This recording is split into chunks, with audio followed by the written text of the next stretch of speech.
Salut, c'est Pierre Martin. Sur cette chaîne, je partage ma passion pour les voitures avec des essais, des astuces et des conseils d'entretien.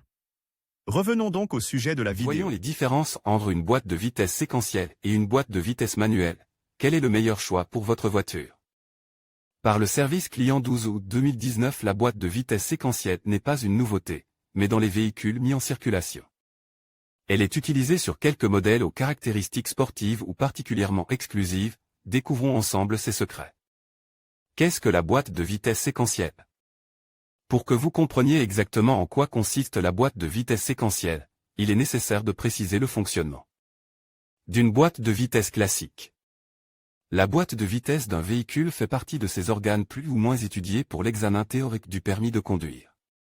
Il s'agit d'un ensemble d'engrenages de taille variable dont le rôle est de relier l'arbre de transmission à la transmission finale de la voiture, les arbres d'essieu à travers le différentiel, lorsque la transmission est avant et que le moteur est placé dans le capot de manière transversale, situation classique dans la plupart des véhicules. L'objectif de la boîte de vitesse est d'exploiter la taille des engrenages pour réduire le nombre de tours des roues par rapport à celui du vilebrequin, jusqu'à l'engagement du dernier rapport, autrefois appelé transmission directe parce qu'il transférait le mouvement à la transmission dans un rapport de 1h1, c'est-à-dire sans aucune variation. Les rapports inférieurs consistent en des réductions mécaniques qui permettent au véhicule d'avancer plus lentement à vitesse élevée et d'utiliser davantage la puissance développée par le moteur. La boîte de vitesse séquentielle n'est pas différente à cet égard, mais la boîte de vitesse traditionnelle présente déjà une différence mécanique substantielle par rapport à la solution plus récente et plus sportive. Lorsque vous devez passer d'un rapport inférieur à un rapport supérieur, ou inversement, avec la boîte de vitesse traditionnelle, vous êtes toujours obligé de passer à partir du point mort central, le point mort, c'est-à-dire la zone où la boîte de vitesse ne permet pas la communication avec le différentiel, ou l'arbre d'hélice lorsque la transmission est arrière et que le moteur est positionné sur le capot avant.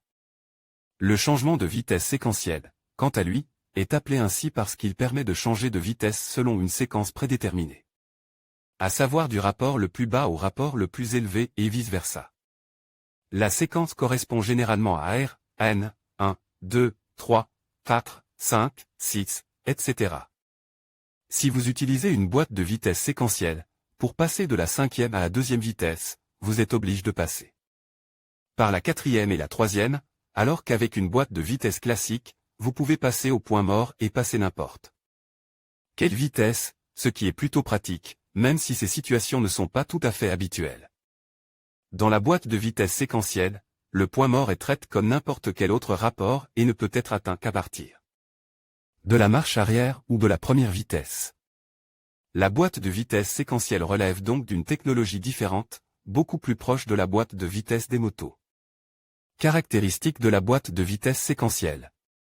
La boîte de vitesse séquentielle vous permet de conduire votre voiture en oubliant complètement l'embrayage, le dispositif qui, dans les boîtes de vitesse traditionnelles, est indispensable pour séparer les deux arbres, boîte de vitesse et arbre moteur, le temps de changer de vitesse, évitant ainsi de coûteux dommages mécaniques.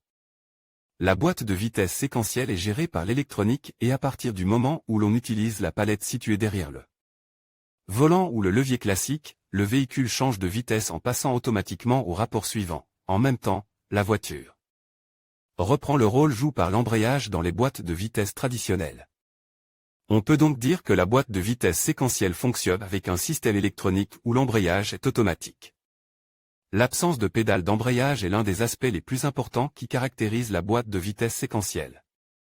La conduite d'une telle voiture n'est pas seulement plus aisée, si l'on fait abstraction des habitudes subjectives, mais elle devient aussi plus rapide et plus réactive, ce qui permet une amélioration générale des performances à tous les égards.